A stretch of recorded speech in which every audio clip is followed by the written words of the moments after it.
Salam geng, racun kali ni macam korang nampak dekat title video lah, yang mana kan yang ni bukan clickbait, memang real. Saya ada terjumpa lah satu kedai dekat Instagram ni, diorang promosikan iPad RM RM99.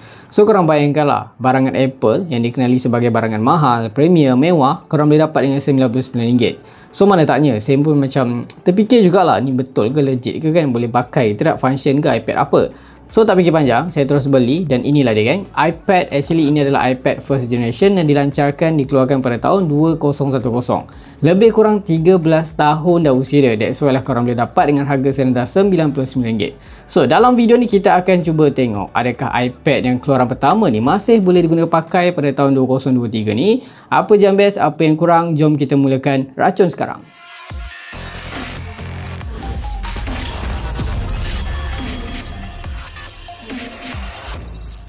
Okey, macam korang nampak dekat tangan saya sekarang ni, kita ada iPad pertama, iPad first generation, iPad pencetus kepada segala iPad yang korang boleh nampak sekarang. Kalau tak ada model ni, memang korang takkan nampak Apple iPad canggih-canggih yang ada dekat zaman kita sekarang ni lah.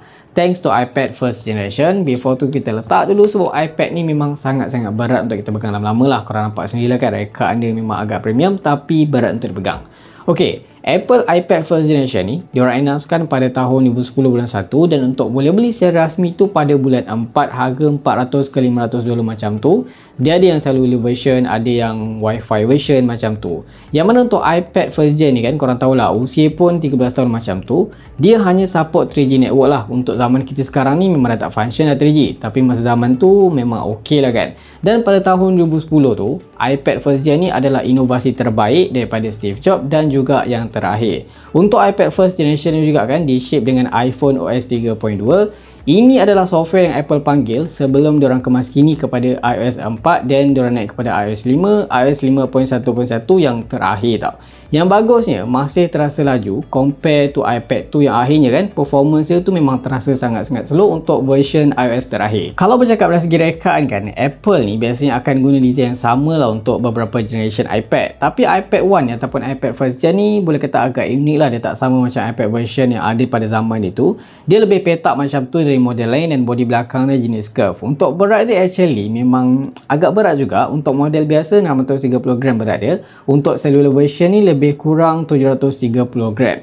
Design dia bagi saya memang masih nampak premium walaupun usia dia dah lebih kurang 13 tahun macam tu. Dia macam design MacBook macam tu lah. Korang tengok lah, kiri kanan dia tu macam curve kan. Dekat bahagian bawah ni ada tulisan iPad, dan version ada dekat tangan saya sekarang ni 16GB RAM sahaja. Dia didatangkan dengan 3 version, ada yang 16GB, ada yang 32 dan juga 64GB. Dan kalau korang tengok dekat bahagian atas ni ada macam plastik hitam. Actually ini untuk menandakan ini adalah model cellular version. Kalau yang Wi-Fi tu dia macam semua ni sama je. Dia tak ada macam hitam macam ni tau. Beralih ke bahagian sisi kanan, korang akan nampak lah ada SIM tray. Lepas tu kalau tengok dekat bahagian atas ni ada power button warna hitam, demi button. Dan ada juga lubang audio jack, ada juga mic dekat situ. Di bahagian sisi kiri saya perasan ada volume rocker, rasanya macam plastik je dia punya button ni. Lepas tu ada LED slider lagi, jenis lama, old school. So dekat sini di bahagian bawah korang akan nampak ada speaker dan juga port pengecasan jenis yang 30 pin, memang lama gila lah. Beralih ke bahagian hadapan kan, dekat sini kita boleh nampak lah rekaan iPad first gen ni. Dia punya panel screen tu memang standard rekaan iPad tu sendiri lah. Tak banyak sangat berubah even kita compare dengan model latest tau. Dia still ada button dekat bawah. Just untuk model latest ni dia dah pun minimalkan dia punya bezel untuk nampak lebih modern. Dekat sini memang korang nampak lah untuk model yang first gen ni tebal gila dia punya macam, korang nampak? Dia punya bezel kanan kiri atas bawah tebal. Tapi that time dia release zaman dia, yang ni memang dah terbaik lah guys. So yang paling saya suka nostalgia untuk korang masuk dekat menu utama. Once korang onkan device ni, korang kena buat benda ni, slide to unlock tau. Ok, so kita akan cuba tengok sikit dia punya spek, yang mana screen dia bersaiz 9.7 inci, cukup besar, beresolusi 1024x768. Screen ni bukan retina tau. Korang memang boleh nampak clear lah, dia punya pixel tu memang boleh kata quality dia not bad lah untuk zaman dia. Tapi actually diorang dapat improve dia punya screen ni dekat iPad 3. Tapi itulah, size ni memang sedap, harga pula murah, RM99. Cuma kalau macam app tu compatible, dia tak start dekat iOS 5, rasanya memang sedap lah untuk korang lain movie, lain YouTube semua kan. So persoalan dia ni, ada tak app yang masih boleh run dekat iOS 5.11 ni? Apa je yang iPad ni boleh buat? Ok, sebelum tu jom kita tengok dulu spek dia. Yang mana untuk iPad first gen ni kan, dia kuasakan dengan chipset yang sama macam yang korang boleh jumpa dekat iPhone 4 lah, which is dia pakai chipset A4 processor kelajuan 1 GHz. Kalau korang tertanya kan, kenapa iPhone 4 boleh je dapat iOS 7 sedangkan iPad ni start dekat iOS 5 tau?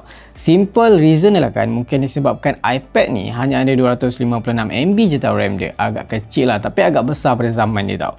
Selain tu untuk dia punya bateri pun tak silap saya agak besar dalam 6000 lebih macam tu. Anyway, untuk iPad ni kan, dia tak ada kamera depan dan juga tak ada kamera belakang, yang mana iPad yang ada kamera ni dekat next gen punya iPad lah.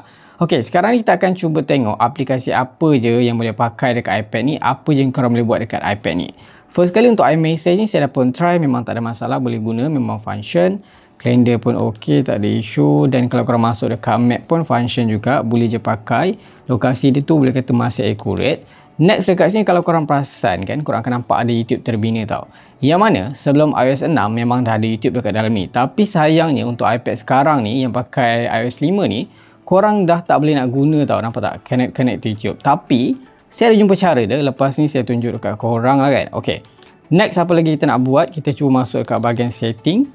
Kita tengok apa je ada dekat dalam ni, brightness and wallpaper. Lepas tu, ok, untuk korang punya iCloud ni, korang boleh je pakai iCloud korang yang sedia ada tu, tak ada masalah, memang function. Foto, video ni kalau korang tengok, korang masuk sendirilah dekat dalam ni kan. By the way, saya agak impress jugalah dengan dia punya performance. Even iPad ni macam korang tahu, usia dia agak tua. Tapi kan, bila korang scrolling, korang buka apps ke apa ke, masih ok, masih boleh kata agak smooth lah dekat sini kan. Sekarang ni, kalau kita masuk dekat dalam App Store, boleh kata 99% aplikasi yang ada dekat dalam App Store ni, korang dah pun tak boleh nak guna dekat iPad yang pakai iOS 5 ni tau. So dekat sini contohnya, Facebook yang kita tekan, memang dah tak boleh pakai. Bukan Facebook je, TikTok ke, Twitter ke, apa segala macam social media app ni memang dah tak boleh pakai. Untuk gaming pun, beberapa game saya dah try memang tak boleh. Tapi actually ada trick dia tau. Yang mana, korang sign in iCloud dekat iPhone korang yang lain, dan bila korang install, dia masuk dekat bahagian purchase. Dekat sini kan, surprisingly saya dah try, ada satu game ni support. Yang lain tu memang tak boleh nak guna. Yang boleh main tu saya try, Temple Run Classic ni boleh guna tau. So saya dah pun install, korang tengok bila kita install, kejap dia agak lambat. Ok, dia tulis macam ni, korang tekan je download, nanti dia akan install. So korang back, korang akan nampak nanti aplikasi tu akan appear dekat situ, waiting. So finally satu game ni support, kita akan try main jap, kita download dulu. Dia download memang agak lambat sikit lah. Finally kita dah pun berjaya install satu-satunya game yang kita boleh main dekat iPad first gen ni. Untuk dia punya speaker, saya dah pun setkan value yang paling tinggi tau. Anyway, actually saya agak impress jugalah dengan prestasi dia. Even iPad ni dah lama, tapi macam masih lancar bila korang swipe kanan swipe kiri tu tau. Ok, lupakan dulu pasal game ni. Sekarang kita akan cuba test web browsing jugalah pakai Safari. So far dekat sini saya dah pun tekan Google. So contohnya kita akan try search sikit kan. Kita tekan search dekat sini. Not bad, agak laju. Dan untuk cuba nasib, saya cuba jugalah kan. Search YouTube tak boleh pakai, malangnya tak boleh pakai. Untuk TikTok pun tak boleh. So, saya macam tertanya, betul ke Apple ni dia dah memang tak bagi kita download aplikasi apa-apa dekat dalam iPad first yang pakai iOS 5 ni tau. Search punya search, rupanya ada cara dia. Yang mana nak tak nak korang kena jailbreak dulu iPad ni. Yang best je, untuk iOS 5 ni dekat iPad One ni, boleh kata agak mudah lah untuk korang jailbreak. Just pakai je satu tools ni, single klik dah pun settle. So, saya akan cuba buat dulu. Harapnya kita boleh pakai YouTube lah lepas ni kan. At least ok lah sikit. Kalau kita beli iPad ni, boleh lah YouTube pun dan nice lah kan. Ok, jom kita try dulu.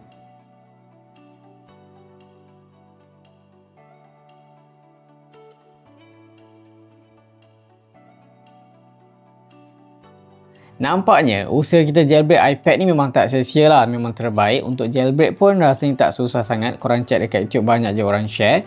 Ok, so yang tadinya YouTube tak boleh play dekat iPad ni, sekarang dah pun boleh running. Korang boleh tengok dekat sini, ada banyak. Kalau korang nak search pun tak ada masalah, boleh juga. Cuma satu benda, bila korang search, bila korang nak play untuk first tu kan, dia akan loading, dia akan buffering agak lambat. Once dia dah settle semua tu, boleh je play dengan lancar, tak ada sebarang isu. So kita akan tunggu, dia loading dulu.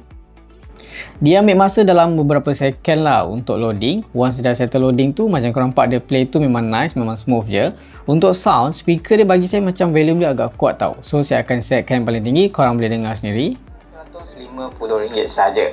So inilah dia iPhone 6 yang dilancarkan pada tahun 2014. Nampak tak? Agak menarik dekat sini. At least tak sia-sia lah duit yang kita bayar tadi. Boleh tengok YouTube pun saya rasa dah memadai dah lah. Terbaik. So, macam mana? Apa pendapat korang? Anyway, kalau korang nak try beli iPad ni untuk lebih berbaloi, saya perasan dekat Shopee ada rupanya seller jual, tapi harga dia agak mahal sikit lah, dalam 100 lebih.